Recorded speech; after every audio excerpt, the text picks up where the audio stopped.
Bonjour messieurs, dames, je vais vous parler comme d'habitude des comptes à rebours relatifs au calendrier grégorien et au rapport à l'an 2000 et avant et après l'an 2000. Et là, ça parle de la mort de Nelson Mandela, et la mort d'Ariel Sharon. Et entre les deux, il y a 36 jours précisément. 36 jours précisément, comme dans la soi-disant mort d'Adolf Hitler, qui a eu lieu 36 jours avant les attentats d'Hiroshima. Ok. La soi-disant mort d'Adolf Hitler a eu lieu 36 jours avant les attentats d'Hiroshima. Voilà.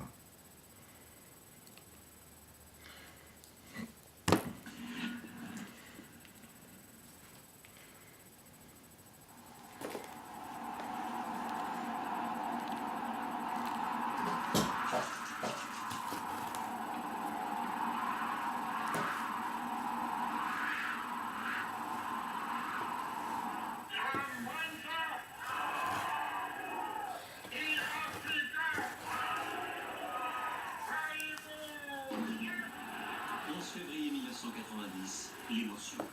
Le monde entier a les yeux braqués sur le Cap, en Afrique du Sud. Nelson Mandela, symbole de la lutte contre l'apartheid, vient d'être libéré après 27 années de détention. Le prix à payer pour imposer la liberté et l'égalité au régime le plus raciste d'Afrique. Mandela, un homme au destin exceptionnel, un mythe, une icône. Pour raconter cette incroyable aventure humaine, nous avons recueilli les témoignages de biographes, de militants qui l'ont soutenu, mais aussi de politiques et de journalistes qui l'ont rencontré. Si quelqu'un vous le regardez et vous dites waouh. Son histoire, c'est pas celle des Noirs en Afrique du Sud et encore moins des Noirs tout court, celle des opprimés, quels qu'ils soient.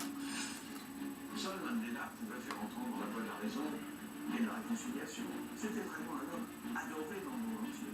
C'est ça mon rêve. C'est le combattant fort, puissant, irrésistible et l'homme de sagesse. C'est devenu une icône vivante. Et je pense que quand il disparaîtra, ce sera un choc terrible. Guerre contre la barbarie, sacrifice d'une vie pour la liberté. Voici l'histoire de Nelson Mandela. «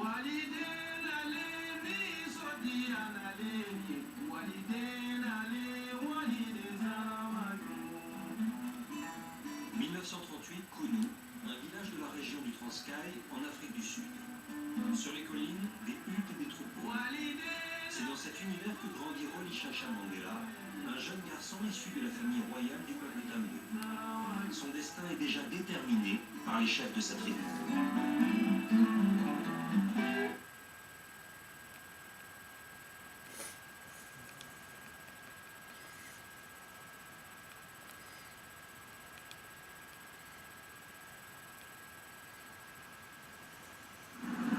Fils de juifs russes émigrés en Palestine en 1922, Ariel Schenerman, de son vrai nom, s'engage à 14 ans dans le Haganah, l'organisation juive d'autodéfense.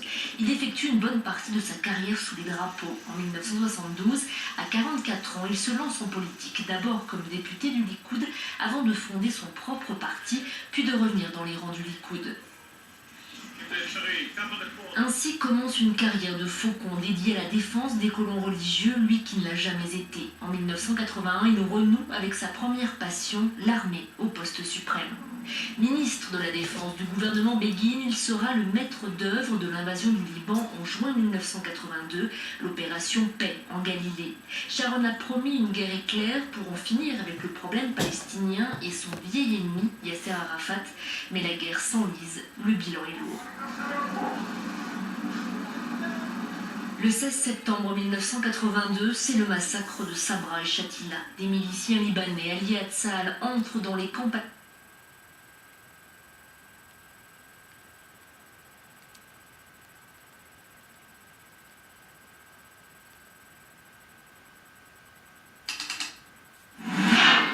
It was with a heavy heart that the government of Israel made the decision regarding disengagement, and the Knesset did not easily approve it.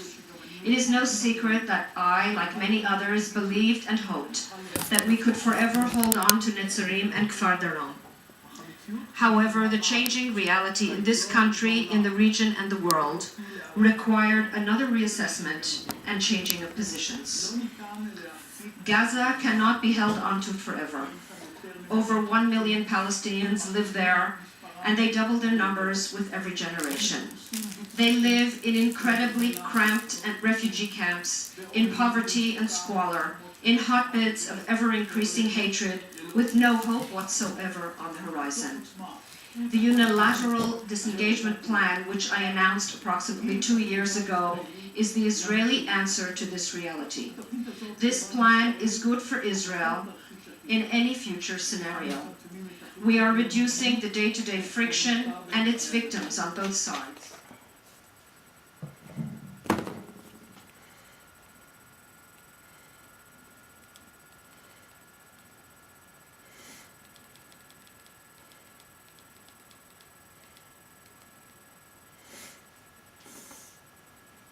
Chez Bouygues Télécom, on ne vous garantit pas la joie. Et on ne vous garantit pas non plus l'intimité.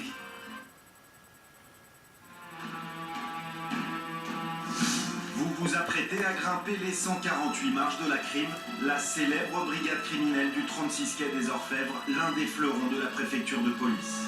Vous n'êtes pas un criminel comme le docteur Petiot ou Guy Georges, qui ont eux-mêmes fréquenté ces lieux lors de leur arrestation. Vous allez pourtant partager le quotidien de la crime pendant 6 mois. C'est la police. Tu joues le jeu jusqu'au bout, t'as une chance de t'en sortir. Allez, vas-y, là. Ah, merde, là, c'est pas bon, c'est la volonté, là, c'est pas moi. Les policiers ont accepté de nous embarquer avec eux et de nous livrer leurs secrets d'enquête. Voilà.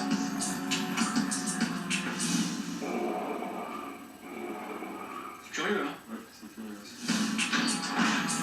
Leur mission, résoudre les affaires de meurtre les plus complexes dans Paris et sa région.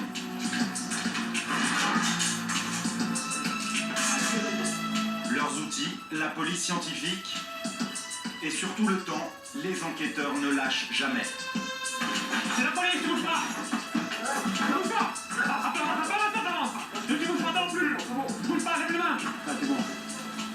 Les résultats sont probants, 2 affaires sur 3 sont résolues. Putain, je voulais bien avoir des choses de garde de mort! Merde! Mais arrêtez de me prendre pour un con, j'en ai marre là! On est fichu oublié. Pariez? On parie? Vous partez au trou. Allez! Allez! J'ai pas voulu la tuer. T'as pas voulu la tuer?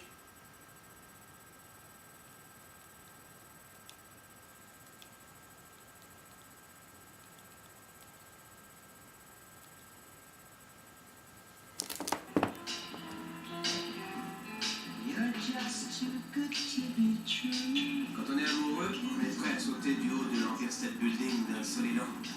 Je l'aime tellement. Elle me tue. Je m'appelle Sutton, je travaille au ministère de la Justice. Je suis citoyen américain et j'écris de voir Aristote! Je crois qu'il est complètement givré. Il y a pourtant quelque chose chez lui qui... Jerry Fletcher a des théories. La guerre du Vietnam, on ne l'a faite que parce que Howard Hughes avait perdu un pari contre Aristote Onassis. Ces théories peuvent paraître insensées. Vous me dites que la NASA va tuer le président des États-Unis avec un tremblement de terre. Moi, je me doute que ce n'est pas le genre de truc sur lequel un agent des services secrets va se jeter la tête la première. Il les développe dans son journal. Mes théories de complot. Il les envoie. Et elle est la seule en qui il a confiance. Je vous aime, Alice. Je vous aime depuis le premier jour. Vous ne m'aimez pas. Aujourd'hui, une de ces théories est vraie. Et vous pouvez le prouver? Absolument pas. Mais l'ennui, c'est qu'il ne sait pas laquelle. J'ai dû toucher un point sensible dans un de mes derniers articles. Mais ses ennemis, eux, le savent. Jerry est très dangereux. Je ne suis pas quelqu'un de violent. Si vous faites du mal à Alice, je vous tue.